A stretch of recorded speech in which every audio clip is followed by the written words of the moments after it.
What is going on, guys? Joey Franzel here at Flex Training Systems. First off, I want to apologize for the sound quality. I am not at my normal setup at the moment, and I had a little bit of time, so I figured I would crank one of these videos out.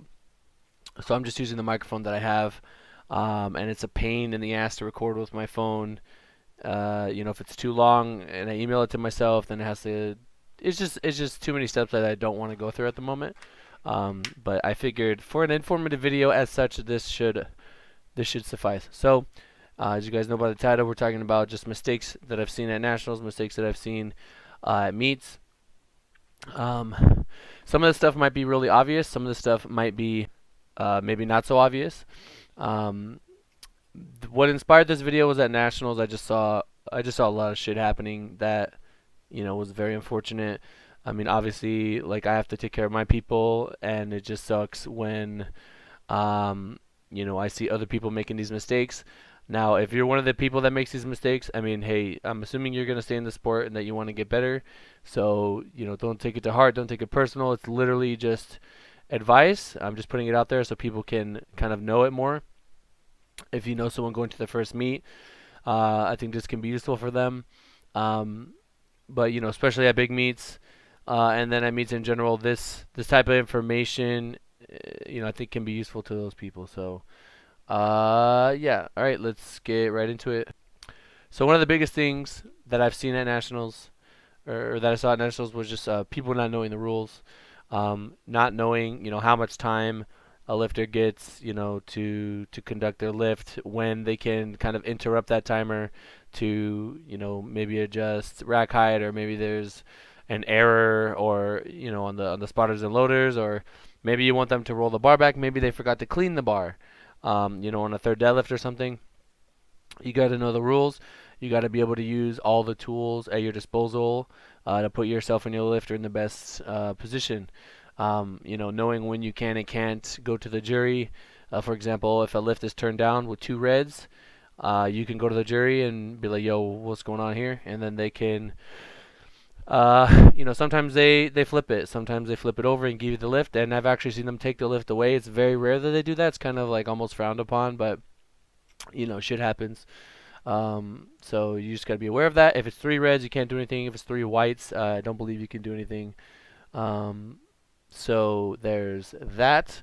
Another thing that I saw. Oh, so also, I guess this can go in part with knowing rules, is knowing records, right? Knowing records, knowing, maybe it'd be more advantageous for you to take a chip on a lift instead of risking going to full 6 pounds or 5.5 pounds, whatever, 2.5 kilos. So you got to know your records. You got to know, your lot numbers. Like if two lifters are lifting the same way, and things like that. Just a lot of stuff, a lot of little things that people don't know about that I feel just end up screwing them in the long run. At the end of the day, if you're super strong and you're just stronger than everybody else, like none of this stuff is gonna matter. But a lot of the time, more often than not, especially at nationals when it's super competitive, there's gonna be a lot of people that are right there. Like they're gonna be right next to you. So having the just being smarter than them is gonna play. It's gonna play into like your success like big time. Um, Also, so moving into the next thing, bad timings. So basically, your warm ups are not timed correctly. The way that you time your nutrition after you make weight is not timed correctly. A lot of the stuff that I'm going over right now, like if you're a lifter, I honestly don't think you need to be worrying about that stuff on the day. You should have somebody helping you, or at least telling you, like, hey, this is when you do what. So you can pretty much just focus on lifting. I mean, when I'm actually physically handling someone, when I'm there, I try to just make it so all they have to do is lift.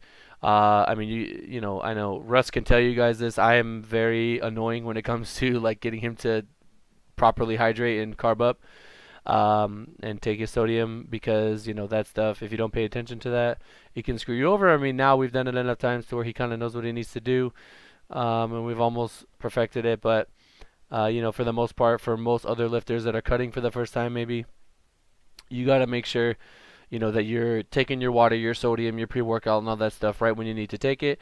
You're hitting your warm-ups with enough time in between so that you can kind of space yourself out and not rush. And a lot of that just has to do with knowing where you're supposed to be at what time. And I'm constantly, if I'm there, I'm constantly asking the judges or the referees that are just chilling, like on the side, like, okay, or even the score table. What time are we going? Has there been any adjustments? Whatever. I've been at local meets where they've told us 5 minutes, they told us 15 minutes, and they turn around and tell us 10 minutes. They just constantly, there's things changing. So you just have to be aware of that so you don't get screwed over. And you don't want to end up in a situation where you're warming up and you've done all your warm ups and now you're sitting for 30 minutes because you just didn't pay attention, or maybe there was an issue and they had to adjust some things. So all that stuff is like really important, and you have to just make sure that you are on top of it to put yourself again in the best position to succeed and take that opener without too much of a jarring effect from the last warm up to the opener. Speaking of warm ups, the amount of times I see too heavy of a last warm up in the back is like, I don't even know how that happens. You know what I mean? Um, I figure most people that are doing that, it's like 50-50. Some of them are going to bomb, and some of them are going to like grind the shit out of their opener, and then just miss the next two, completely tax their back, or just screw themselves, and now for deadlift, they're just ruined, right?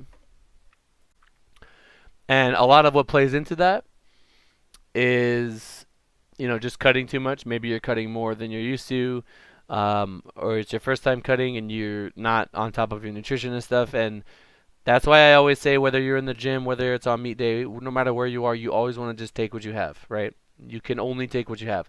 If you go into every session, if you go into every workout, every meet with the mentality of just take what you have, your chances of success are going to increase drastically, because you're never going to end up in a situation where you're doing something that you want to do that you don't have on the day. I mean, there's going to be times when you want a number and you're going to smoke it and it's like super easy. But a lot of the time, if you try to force something, it's more than likely not going to be there. So it comes with time. It comes with kind of wisdom, right? Just staying in the game for a while.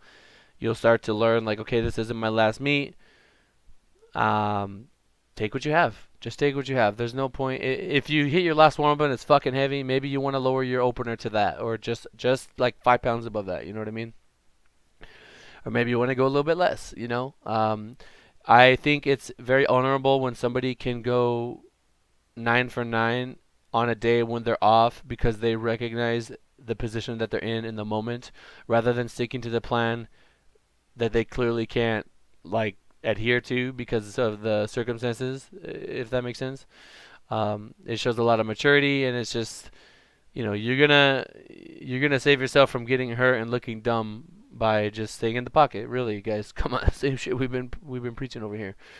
Um, Next thing is nerves. Oh my goodness, there are some people, for whatever reason, at nationals, they are just literally sweating bullets, and then they do a local meet and they're doing fine. You know what I mean? I don't know what it is.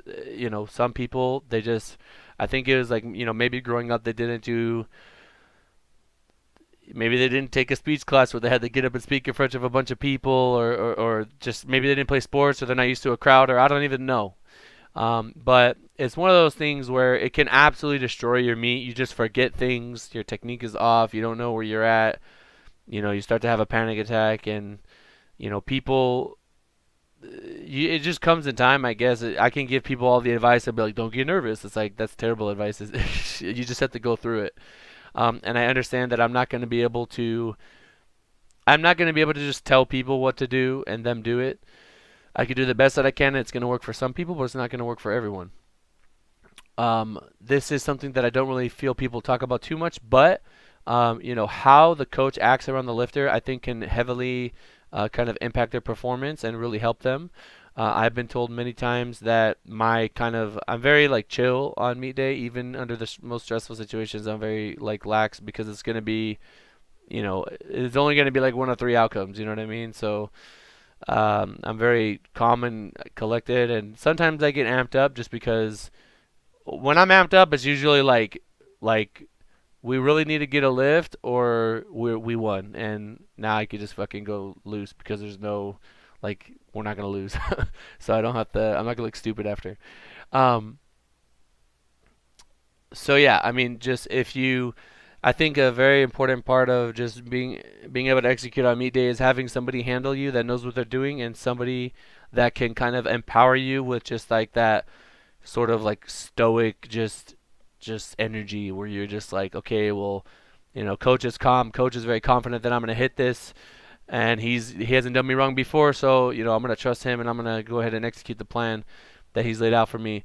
So I think being able to identify, like, think about, okay, like, when I have Joey there, do I feel calm? Do I feel ready to go? Or maybe you want to have your significant other, which I highly doubt, but some people do. Maybe you have a parent. I don't know. Maybe they like to help you warm up and they lift too. I don't fucking know. All I'm saying is you want to have somebody there that you trust, so you're calm and you're ready to go and you're ready to blow shit up. If you're handling someone and you're panicking and you're worrying and you're fucking just all over the place, that's gonna bleed. That's gonna affect the lifter. You know what I mean? Not everyone. I mean, there's some incredibly strong-willed people that don't get affected by outside factors like that. Um, but yeah, just being compatible with the people that are handling you and having the right energy. Right? I don't even want the certain people in the warm-up room for certain personnel because I know that they don't vibe with each other, and I think that's a big thing that people don't really talk about too much. Is if you have someone there that's just kind of fucking up the energy, it's probably gonna bleed into your lifting, and maybe you don't do as well. Sounds like a fucking weird thing to talk about, but I've seen it happen. So you just want to make sure you have the right people around. All the while, I think I'm kind of going over old stuff here, but just stay hydrated. You have to stay carved up through the entire meet.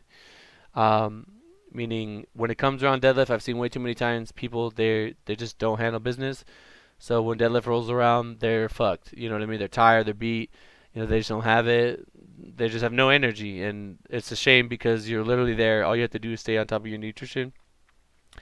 That's why I recommend competing at like shorter meets. So you're gonna want to do something like a prime time or a nationals or a collegiate nationals or something where it's just gonna move quick, right? I think USAPL has the down pat pretty good for the most part. You're gonna be done in 3 hours, which is ideal. And if you're not in shape to do all your 9 singles in 3 hours, I mean, your training should be way harder than that. So I don't know. I don't know. I've never really had to work on condition or anything. If you're doing sets of 8 semi regularly in training, you shouldn't have an issue. Um, I don't think you need to practice. I really don't think. I think it's a very old thought process, but you don't need to practice like. You don't need a day where you do all three. If you do that, that's great. That's fine. Some people could tolerate it. Some people need it to fit in all their work. But um, you shouldn't have to do that in order to be able to do a meet. You know what I mean? Um, but if you have to, like I said, go ahead and do it. Also, another mistake, obviously people just not listening to commands. It's very simple. It's like I don't even rack my squat. After I hit my squats, I just let the spotters and loaders put it in. Bench is the one where you gotta listen the most. And deadlift, there's literally like no command, so you're good there. Let me see what else we got here. Yeah, don't try to hang with others. Meaning, like, just because somebody's like destroying you on squat doesn't mean you can't make up the gap on bench and deadlift.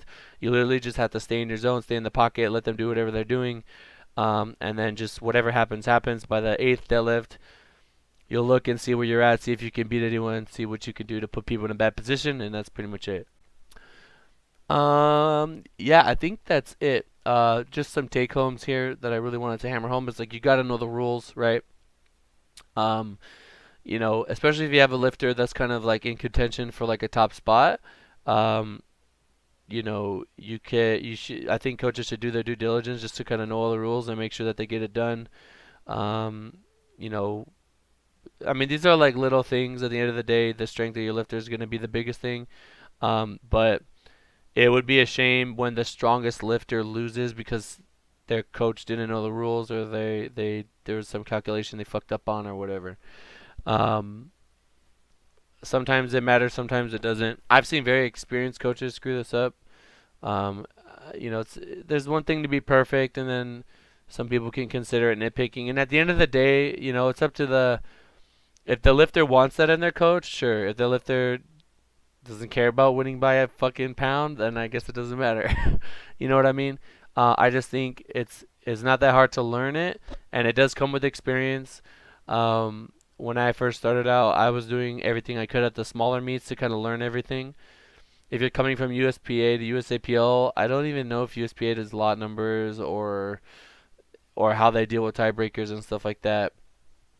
But I know that I mean, there were some USPA lifters at nationals that would tell me, you guys do it very different here. We don't have these rules and blah blah blah. So just something to think about.